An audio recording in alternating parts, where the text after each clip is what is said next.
Le Grand Matin Sud Radio, 7h-9h, Patrick Roger. L'invité ce matin, Agnès Firmin-Lebaudot, ministre déléguée auprès du ministre de la Santé et de la Prévention, chargée de l'organisation territoriale et des professionnels de santé. Bonjour Agnès Firmin-Lebaudot. Bonjour.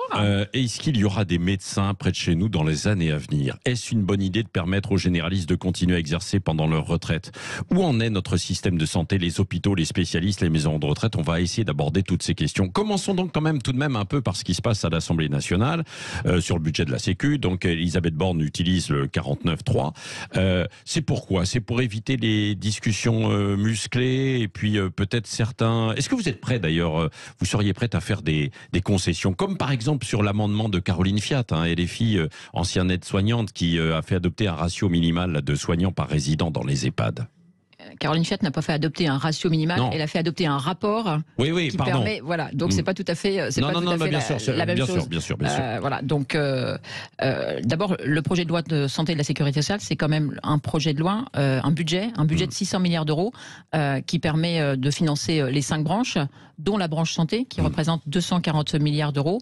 C'est donner à nos concitoyens à partir du 1er janvier l'occasion de pouvoir continuer à se soigner et aussi permettre aux soignants de continuer à les payer. Mardi soir, nous étions à 23h30. Il restait plus de 1000 amendements à examiner. 49 amendements avaient été examinés en 4 heures, alors que le texte devait repartir au Sénat pour être examiné à partir de mardi. Donc il était nécessaire, d'activer et d'engager la responsabilité du gouvernement pour que ce texte puisse être voté dans les temps, afin qu'à partir du 1er janvier, nous puissions... vous accusez les oppositions un peu de vouloir paralyser un petit peu les choses, c'est ça ou pas finalement ? Non, il y a eu des débats et le temps du débat était nécessaire. Maintenant, nous voyons bien aussi que, notamment dans la première partie du texte, alors que ce texte avait été voté en commission des affaires sociales, dans l'hémicycle, les mêmes qui avaient voté le texte, qui d'ailleurs avaient eu des amendements de voter, ont décidé, de voter contre un texte purement administratif et de faire passer un amendement, accessoirement, de faire voter un amendement qui empêchait, à partir du mois d'octobre, de rembourser, par exemple, les consultations de médecins de ville. Oui. Bon, donc d'où la nécessité d'utiliser en fait le 49.3, Agnès Firmin-Lebaudot. C'est ce que vous dites ce matin. C'est clairement, face à certains qui prônent le désordre et l'inaction, c'était clairement, et ça veut dire engager la responsabilité. La Première ministre a pris ses responsabilités. Le désordre, vous utilisez la même expression que le président de la République. Pour vous, c'est du désordre ? Il suffit de voir ce qui se passe parfois dans l'Assemblée nationale pour estimer que oui, le désordre, c'est clairement ce que certains souhaitent. Oui, mais est-ce que c'est du désordre ou est-ce que c'est de la discussion qui est un petit peu trop animée ? Je fais assez bien la distinction entre une discussion animée, ce qui est un vrai débat et c'est le principe de la démocratie, et parfois le désordre orchestré, qui est tout à fait différent. Et là, vous redoutez les motions de censure ou pas ? Le principe d'une motion de censure, c'est que quand il y a une motion de censure, il y a toujours un risque. Nous avons bien vu malheureusement ce qui s'est passé, l'alliance entre les deux fronts, d'extrême, pour créer ce front populiste. Et puis, nous voyons aussi très bien que la NUPES est en train de se désagréger, puisque certains commencent à ne pas s'associer au dépôt de motions de censure, où on fait clairement souhaiter ne pas voter avec le Rassemblement national, parce que ce qui s'est passé lors du premier vote de motion de censure est accessoirement inacceptable. Oui. Agnès Firmin-Lebaudot, il y a beaucoup de questions, évidemment, sur la santé aujourd'hui, beaucoup de dossiers, mais il y a notamment l'avenir autour de chez nous, un peu partout, de médecins généralistes. Est-ce qu'il ne faudrait pas durcir les règles d'installation de médecins dans des zones qui sont déjà bien pourvues? C'est ce que propose, par exemple, Thomas Mesnier du Parti Horizon. Vous venez de cette branche, justement, de ce parti. Donc, vous devriez être favorable. Votre ministre, lui, n'y est pas favorable. Comment vous vous situez? Moi, c'est très clair. La France est un désert médical. 87% de notre territoire est un désert médical. Moi, je suis toujours... 87% 87% de la France est un désert médical. C'est bien pour ça qu'il y a urgence à dégager du temps médical. C'est bien pour ça que mon ministère existe, d'ailleurs. Si ce ministère a été créé par le président de la République et la Première ministre, c'est bien pour répondre à cette urgence de mesures qui ont été prises lors du dernier quinquennat, qui ne produisent pas encore les effets. Nous sortons de 2 ans de crise sanitaire où, nous le savons tous, des professionnels ont décidé d'arrêter, que les nouveaux professionnels ont décidé d'exercer de façon différente. un médecin qui part en retraite, il en faut 3 pour le remplacer. Il en faut 3. Pourquoi ? Parce que les nouveaux professionnels souhaitent avoir une vie, très clairement. Ouais. Le médecin de famille qui travaillait 70 heures, ça n'existe plus. Ouais. Un médecin qui exerce tout seul, ça n'existe plus. Donc il nous faut, j'allais dire, se Mais ça, on ne réorganiser. l'avait pas anticipé, quoi. C'est-à-dire que la crise sanitaire a été... Non, mais même avant la crise sanitaire. Non, mais Agnès Firmin-Le-Baudeau, il faut... Attendez. Il y a eu la crise sanitaire. Non, mais attendez, il y a la crise sanitaire, mais ça fait quand même 15 ans que moi je parle en fait de ces problèmes de déserts médicaux que vous avez évoqués, et déjà on en parlait auparavant. Sauf qu'en sortie de on en parlait déjà. Sauf que à la sortie de la crise sanitaire, le système de santé qui était déjà en difficulté avant vient se télescoper, ce que nous vivons tous et dans toutes les professions, le rapport au travail qui est un peu différent. Nous souhaitons avoir une vie personnelle et une vie professionnelle. Et donc ça vient télescoper aussi le système de santé. Alors, et ça n'a pas été anticipé, je vous l'accorde. Oui. Donc, je reviens à votre première question. Oui. Est-ce qu'il faut obliger, prendre des mesures d'obligation ? Nous n'y sommes pas favorables parce que à l'école, on m'a toujours appris que 0 fois 0, ça faisait 0. Nous n'avons pas la matière pour le faire, que accessoirement, nous sommes en train de travailler avec les médecins pour justement, d'abord sur les territoires, en termes de permanence des soins, qu'ils prennent, j'allais dire, leur part, de travailler à de transfert de compétences.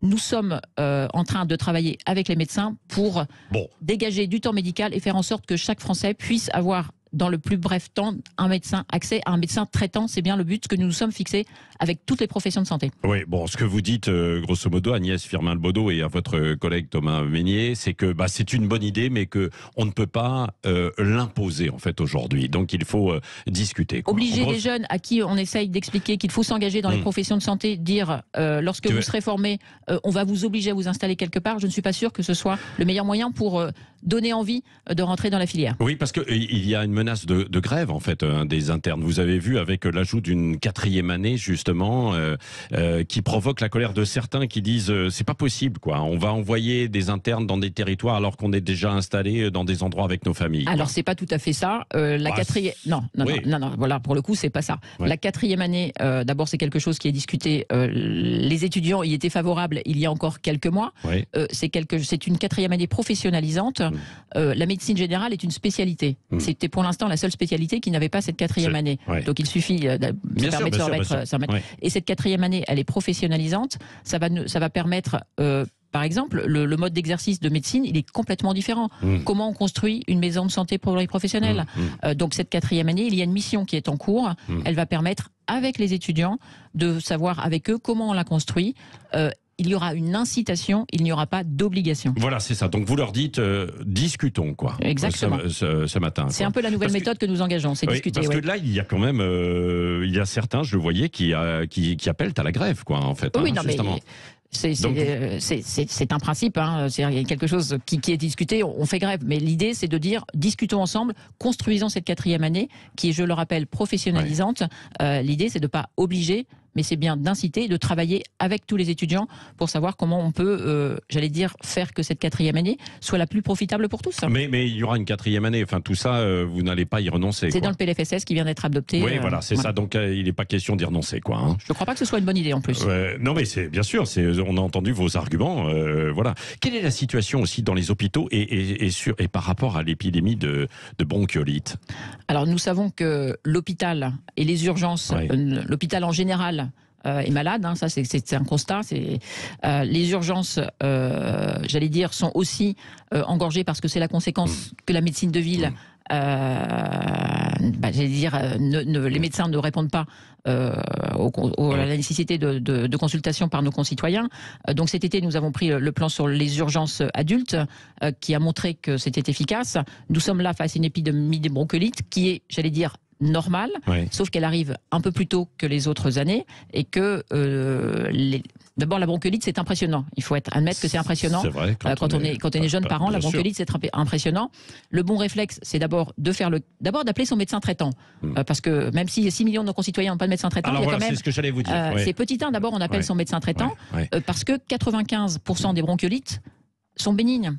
C'est impressionnant, mais c'est bénin. Donc, on appelle d'abord son médecin traitant. Si le médecin traitant n'est pas disponible, on appelle le 15 avant de se déplacer. Et là, il y a ce système de service d'accès aux soins qui permet aussi une régulation. C'est le SAS pédiatrie qui permet de libérer du temps médical et d'aller en ville quand c'est pas possible. Le système de téléconsultation qui a été aussi mis en place pour accompagner ces services d'urgence pédiatrique dont nous savons qu'ils sont en difficulté et dont nous allons travailler à la santé, la prise en charge de la santé de l'enfant, parce que là aussi, si les urgences pédiatriques sont en difficulté, c'est bien parce que nous n'avons plus de pédiatres, nous n'avons plus de médecins de PMI, nous n'avons plus de médecins scolaires et qu'il y a des problèmes de pédopsychiatrie aussi. Oui, Agnès Firmin-Lebaudot, vous avez évoqué justement appeler son médecin traitant, sauf que vous l'avez dit, on en manque beaucoup. Qui plus est quand on est jeune parent, ou bien souvent les jeunes n'ont pas forcément un médecin traitant. Emmanuel Macron a avancé cette idée de permettre aux médecins retraités de continuer d'exercer. Quelle est votre position ? C'est quelque chose que je défends depuis assez longtemps. Je pense que le cumul emploi-retraite, c'est une bonne chose. Il se trouve que je connais beaucoup de médecins retraités qui souhaiteraient pouvoir continuer à exercer une journée ou 2 journées par semaine, parce que là aussi c'est brutal quand on arrête et quand on a exercé ce métier qu'on aime depuis très longtemps.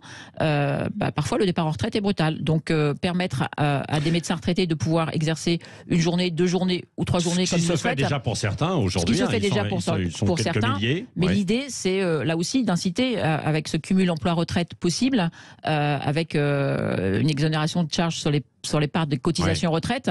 Je sais que ça va produire son effet parce que je connais beaucoup de médecins qui vont pouvoir retourner travailler au moins 1 à 2 journées par semaine. Oui, c'est ça. Est-ce que vous avez une estimation du nombre de médecins qui pourraient être concernés là dans les 5 ans qui viennent ? Franchement, j'ai aucune idée. Par contre, je sais que ça va permettre à beaucoup d'entre eux de pouvoir revenir. Et je vous dis, ne serait-ce qu'un médecin qui vient donner une journée pour exercer soit dans un centre médical, soit dans une maison de santé, soit même à l'hôpital, ou prendre des gardes, c'est un médecin qui prendra des consultations et un certain nombre de consultations par jour. Oui, Agnès Firmin-Lebaudot, à propos du Covid, un mot, où en est-on justement ? Alors, la vague, je ne sais pas s'il faut parler de 8e vague.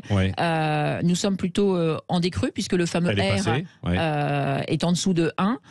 Maintenant, il faut inviter et inciter les personnes fragiles à aller se vacciner. Sur la 2e dose de rappel, nous ne sommes pas encore suffisamment vaccinés. Donc les personnes de plus de 60 ans, les personnels soignants et les personnes fragiles, il faut absolument, à cette entrée, dans l'hiver, aller se faire vacciner contre la Covid, mais aussi contre la grippe, puisque nous arrivons dans une période où il faut aller se vacciner aussi contre la grippe. C'est surtout sur les personnes fragiles. Voilà. Où en est-on de la réintégration, s'il en est question, des personnels non vaccinés ? Et combien de personnes ça concerne ? Il n'en est pas question. Cet été, la question nous a été posée à François Braun et à moi-même. Nous avons pris avis auprès des hautes autorités qui nous ont confirmé que réintégrer les personnels soignants non vaccinés n'était pas souhaitable. Nous sommes toujours sur cette ligne et donc nous invitons et nous incitons les personnels soignants à continuer à se faire vacciner et aussi à se faire vacciner contre la grippe. Est-ce que tous vont se faire vacciner là aujourd'hui, sachant que il y a eu beaucoup de discussions autour du vaccin, de l'efficacité, en tout cas dans la transmission. Nous savons que se faire vacciner nous protège contre les formes graves. Ça c'est quand même déjà quand on est pour les plus fragiles notamment. Non, quand on est personnel soignant, ne pas être malade, c'est aussi quelque chose d'important. C'est important pour tout le monde, mais quand on est personnel soignant aussi, c'est aussi valeur d'exemple. Il est important de se faire vacciner lorsqu'on est une personne fragile. Je le répète, pas assez de personnes fragiles ont reçu leur 2e dose de rappel. À l'entrée dans l'hiver, il est important de se faire vacciner. Agnès Firmin-Lebaudot, que pensez-vous des propos d'Agnès Buzyn, qui assure qu'elle avait alerté Emmanuel Macron et Édouard Philippe ?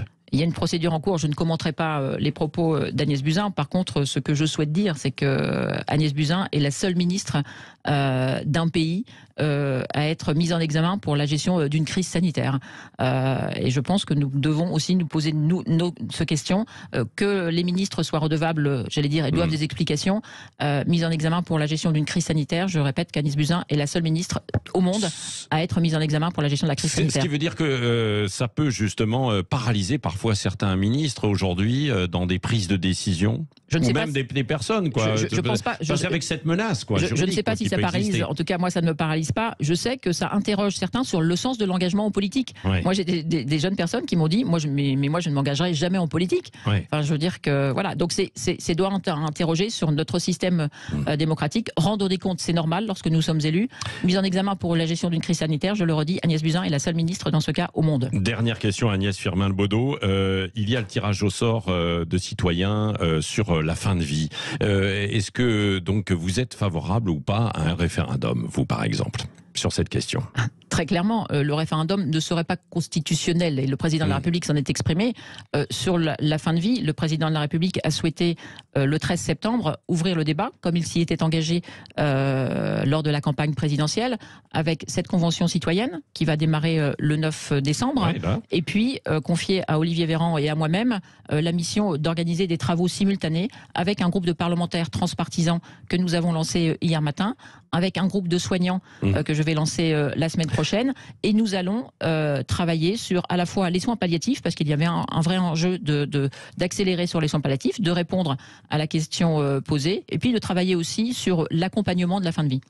Merci Agnès Firmin-Lebaudot, ministre déléguée auprès du ministre de la Santé et de la Prévention en charge de l'organisation territoriale et des professions de santé. C'est un titre long, mais vous avez beaucoup de fonctions et vous aurez l'occasion de revenir évidemment pour nous en parler, notamment peut-être sur la fin de vie, mais également sur l'organisation dans les territoires. Il est 8h32. Merci. D'avoir été avec nous ce matin. Dans un instant, c'était Éric Nolot face à Guillaume Bigot.